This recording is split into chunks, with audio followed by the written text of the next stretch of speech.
Welcome to the Falls Homefront, where Wichita Falls leads in North Texas real estate, business, and life.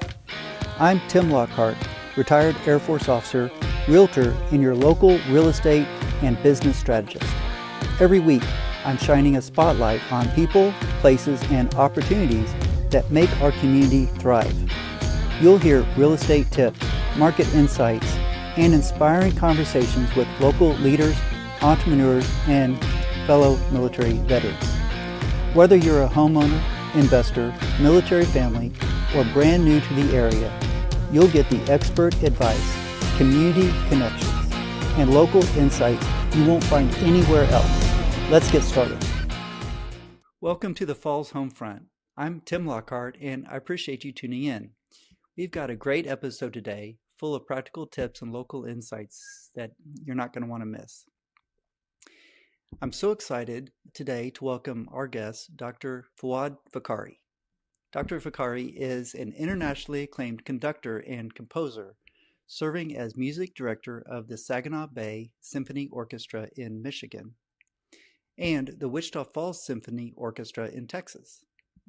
Celebrated for performances of both precision and passion, he has led ensembles worldwide and composed works performed by the English Chamber Orchestra and the Mediterranean Orchestra. Formerly music director of the Fayetteville Symphony, he was honored with an honorary doctorate of Humane letters and inducted into the Fayetteville Music Hall of Fame. Thank you, Fouad, for joining us today. Absolutely. It's a pleasure. It's wonderful to see you. I am very grateful that we have such a great and robust music and arts culture here in Wichita Falls. And thank you so much for being a part of making this possible. Our symphony has been performing for over 75 years, and you're obviously passionate about continuing this tradition and symphonic music in the North Texas community. Can you tell us, how does music help build bridges in a community like ours in Wichita Falls? Yeah, again, it's wonderful to be with you here discussing things that I'm really passionate about, chiefly music, as well as serving communities like the Wichita Falls Symphony Orchestra and Wichita Falls in general. So I think, what every community or every city that really respects its citizenry and wants to elevate the community to a level beyond just day-to-day life almost always invests in the arts, right? So you always see in these cities that are really broader, bigger cities, an investment in theater, in music, in orchestras, etc. And I think in Wichita Falls, it's been just such a joy to see that the community is really involved in these arts and really pays a lot of attention and, as they say, puts their money where their mouth is in terms of really supporting and funding these endeavors. Because if you think about it, at the end of the day, it's wonderful to have a great community, but a great community is diverse and it requires a lot of things and events for people to do. And the arts in general really help elevate everyone in that community.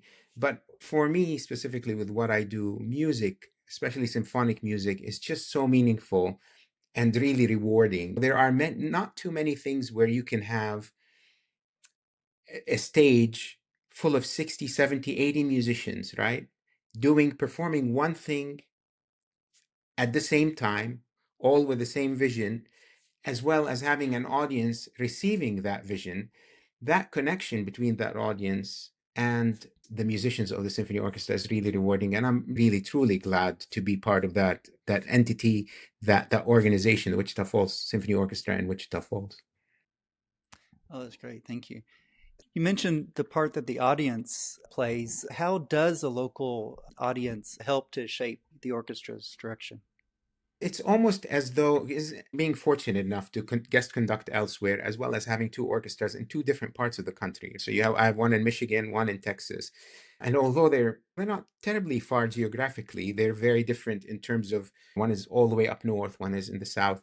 The audience in both orchestras is almost like a person. The audience in general becomes a person, and I build a connection with the audience. I know specifically what the audiences in Texas like, what things resonate with them, what works very well for them, to even to the point where even when I address the audience, when I talk to them before a concert, I know how to speak to them, to interact with them, to engage with them in a manner that if I were to do that, for instance, in Michigan, it would not go as well as it does in Texas and vice versa. So the audience really shapes the organization as much as the organization shapes its audience.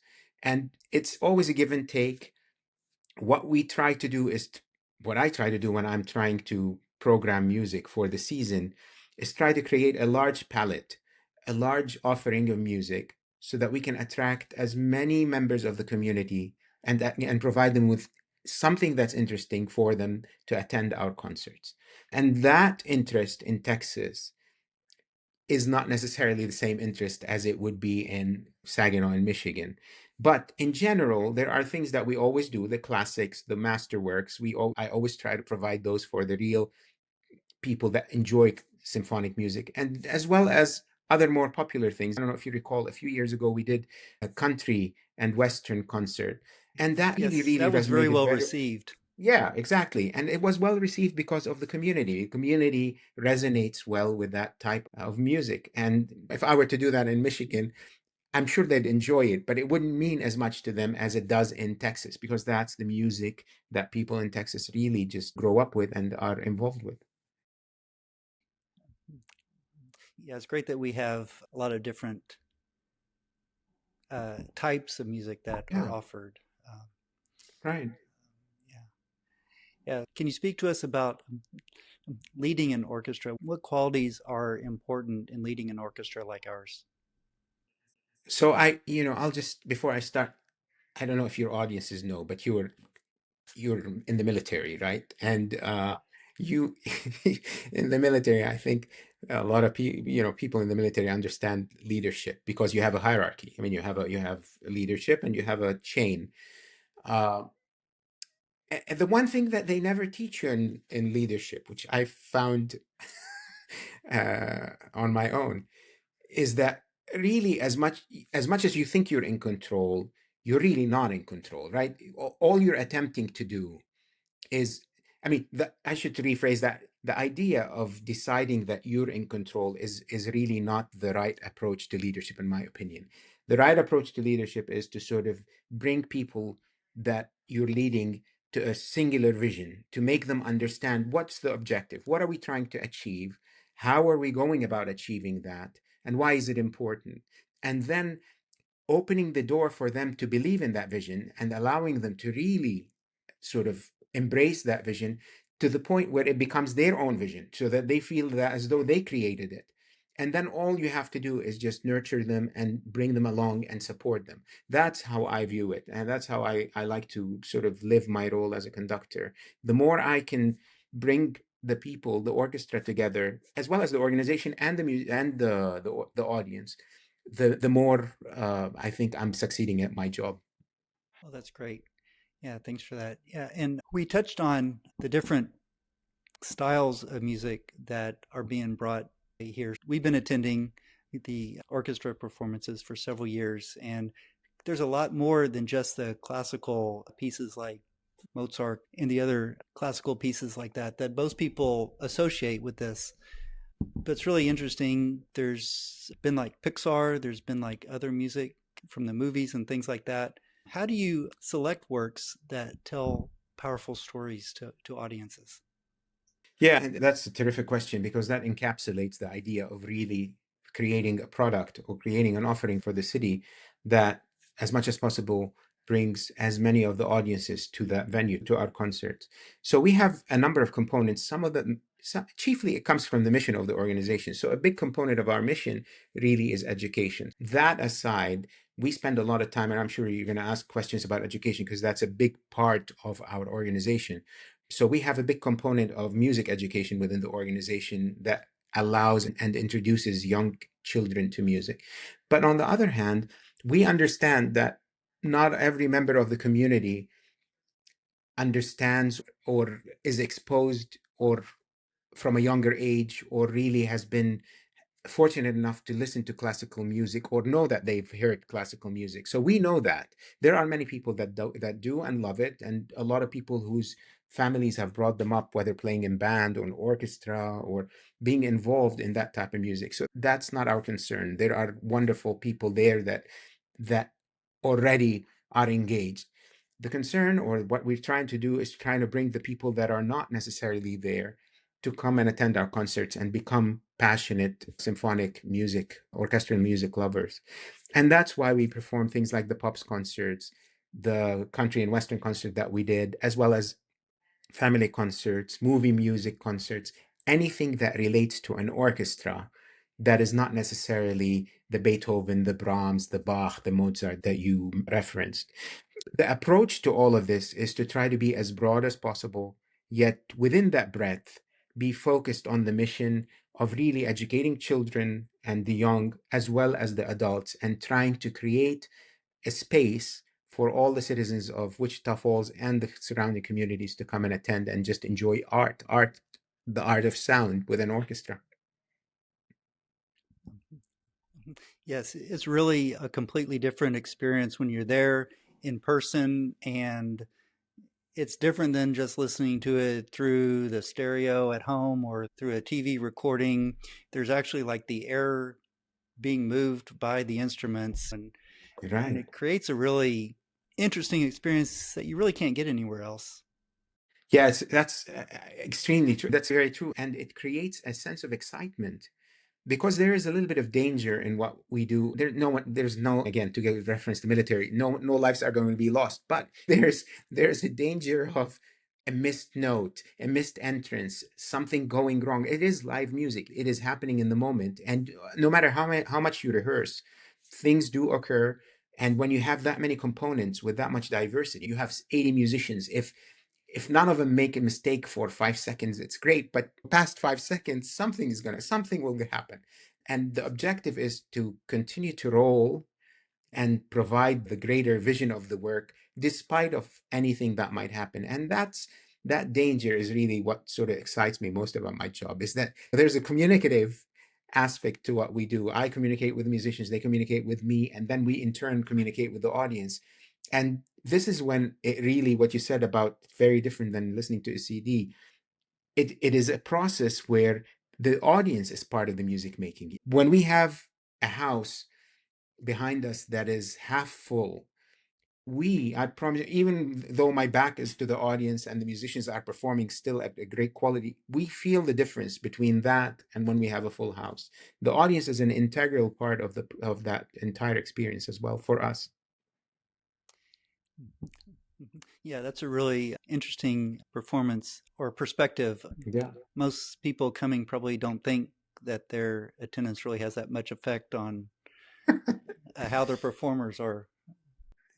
Yeah, and I'll tell you something, a different story about that particular aspect. When I first started my career, I had just finished college. I'd gotten my higher ed degrees, and I had started as a first. This was in North Carolina, and I gave my first children's concert performance. And we had a project where we brought in.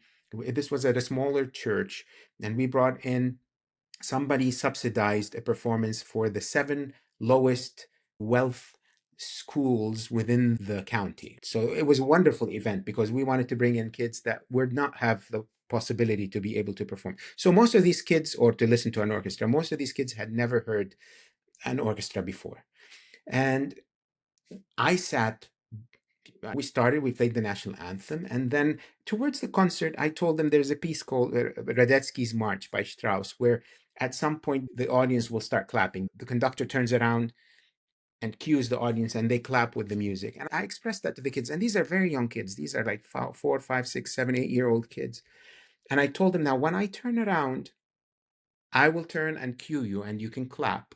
And you clap for the duration of that particular section of the piece. And then when I turn back to the orchestra, you stop clapping.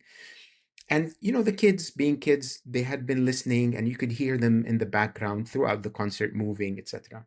But when I told them that, and we started that particular piece, I gave the downbeat, and I there was not a single sound in the entire church. I no longer heard anyone move. And I thought, this is strange. These kids have been moving for the past, did they leave?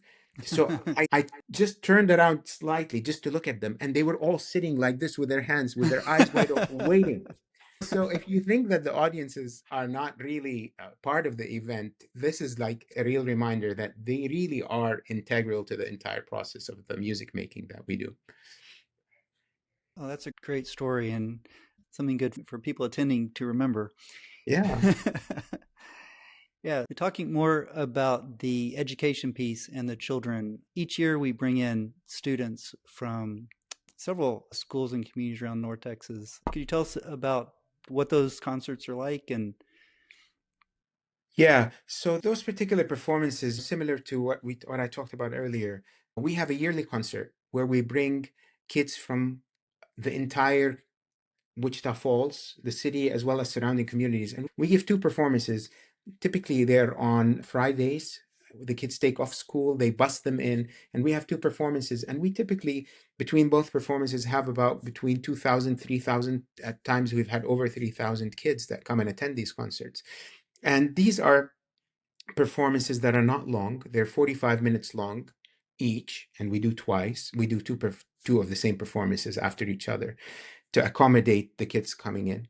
And the entire purpose of that concert is to introduce those young kids to symphonic music. Many of them, in fact, I would venture to say the majority of them would have never seen a professional orchestra in their life before that point. And we were talking about kids that are in their early 10, 8, 9, 10, 11. So these are very young kids. But again, we cooperate and we partner with the school system so that the schools then, before they attend this concert, provide them with information when to clap, when to talk, a little bit about the pieces that we're going to be performing. And we engage with them on that level. And as I get on in years, and we all, as I grow up, these performances, these young kids' performances, which when I was young, I used to think, oh, come on, it's another kid's performance. Do I want to do a children's performance? Because you have these ideas of grandeur that, you only want to perform for adults in big halls. But then you really realize that component of the job is one of the most meaningful components because these kids, you are touching them for the first time. You are creating an experience for them that is, if we do it right, which we always strive to do, will be impactful and will be with them for the rest of their lives. So it's almost a duty, a responsibility to be able to provide them with something that will be memorable. Definitely will be memorable because we all remember the first time we heard a full orchestra on stage. But beyond memorable, an experience that nurtures them, that makes them feel as though, wow, I can do that one day. I can aspire to sit on that stage and perform, or I can then become a professional in my community, yet still attend these concerts. Just in general, create a better human being and allow them the opportunity to perceive life as more than just going and studying at school from whenever they get their 8 to 3, right? And study all these basic school subjects that we've all had to study. yeah, that's great. And that's a neat part of what we offer and everything. That's So it's right. really good. Yeah. You've worked internationally all over the world. What is different about working here in Wichita Falls, or what's the same? So there are many things in the job. I'll go back to the analogy of the military, right? If you're a military officer and you go to any other, probably military, there are many things that are going to be the same. The basics, it's the same organization, it's the same type of hierarchy, it's the same type of discipline, etc. So in that regard, they're almost all the same. The different things that become specific to different orchestras, whether it's Wichita Falls or abroad or overseas, is just first of all how they run their internal business. Where are their musicians coming from? Is it a full-time professional orchestra, or like the case in Wichita Falls, it's a professional orchestra that meets 6, 7, 8 times a year and provides these concerts for the community? Also, you are dealing with, is it a union orchestra in the United States versus a union orchestra elsewhere? So those things become a little bit different. The audiences typically are also might have different tastes. So I'll give you an example. When I work in Europe, right? When I've given concerts in Europe, the audience there, if you give a concert in Italy, they're going to know all the Italian classical pieces. For the majority of it, they will know that it's part of their DNA. If you go to Germany or Austria, you do the same. You perform Beethoven in Germany or Austria, you don't have to explain anything to anyone. They know they know it. Yes. But with that also comes a sense of, at the end of the concert in the United States, when you give a performance of a Beethoven, you always, the audiences just always have this fresh, you feel a fresh sense of excitement. They stand up, they clap, they applaud. In Europe, even if you give a great performance, and this is not just something that I've done, but I've been in performances where great conductors have given terrific performances, the reception is typically a little bit timid. They clap and, okay, wonderful, great job. But there's not that excitement that you get here in the US. And I think that's partially because of how people culturally express how they feel about things. And the United States is just a lot more outwardly expressed, which is wonderful. So those are the types of things that are a little bit different between different places. Oh, that's great. How do smaller communities surprise you with their love for the arts? Oh, that I am I'm not as surprised anymore because I've realized that there are no small communities. There are communities. The size is just a matter of geography, right? So you could be in New York, where I live, and it just happens that there are, I don't know, 8 million people here, that between all the boroughs that live in the city, and they come in and out. But that's one geographic location. If you move it to a place that is less, well, and we'll just take, for example, Wichita Falls. So you have less numbers, but the passion for the arts, especially from people who want to make sure that their community is thriving. And you sit on the board of the symphony orchestra as well, right? So I don't know if your audiences are aware of that, but you sit on our board, and the people on our board genuinely have a passion and an investment in making sure that arts, and specifically in this case, symphonic music with this Wichita Falls Orchestra, Symphony Orchestra, continues and provides for the community. And that passion, in my opinion, is so dear. And really, if you ask me, really, what fuels me in this job, other than the music, which is very personal? I love music. I love making it. I love it. That is what fuels me. When I go into a board meeting and I see 20 people who are volunteering their time just to make sure that what we're doing is serving the community, you cannot but be inspired. You cannot sit there and say, maybe today I'll do 75%. You can't do that. Right. It forces you to step up and always try to give more and more. Oh, that's great. Great. Thanks for sharing that with us. Yeah, something that we do is sometimes offer young students the ability to actually join with the orchestra and play. What advice do you have for young musicians who are dreaming of a career in the arts? Yeah, and we used to do that a little bit more. You're right. And I don't know if our audience is aware, the listeners are aware that we are currently, our home venue, Memorial Auditorium, is being renovated. They're redoing the offices for the city, and they've closed the auditorium part for from performances. So we're performing in different venues. But before that, we used to do things together a lot more with the kids. We try to do side by side concerts. We try to involve the children with us a little bit more. We still do, but it's a little bit less because of the venues are of switching venues and moving. But we have components other outside of the performances where we engage with kids as well. What I would tell kids, and I often do, is if you're really passionate about this, if you enjoy making music, and if you cannot, I couldn't escape it. There was no way I could escape making music. There was something in music that attracted me so much that I just could not get away from it. If you feel that way about it, then you should absolutely proceed with it and try to make it a career. It's an immense amount of joy and fulfillment that you will get from that aspect of living. I do work, but I've never really felt that my job is tedious work. I genuinely enjoy what I do. It's a passion to work with the people that I work with and to make music. So it's a greatly fulfilling career. It's not an easy career by any means. You have to create opportunities for how you perform, where you perform, how you work. So, but everyone has to deal with these types of things in work.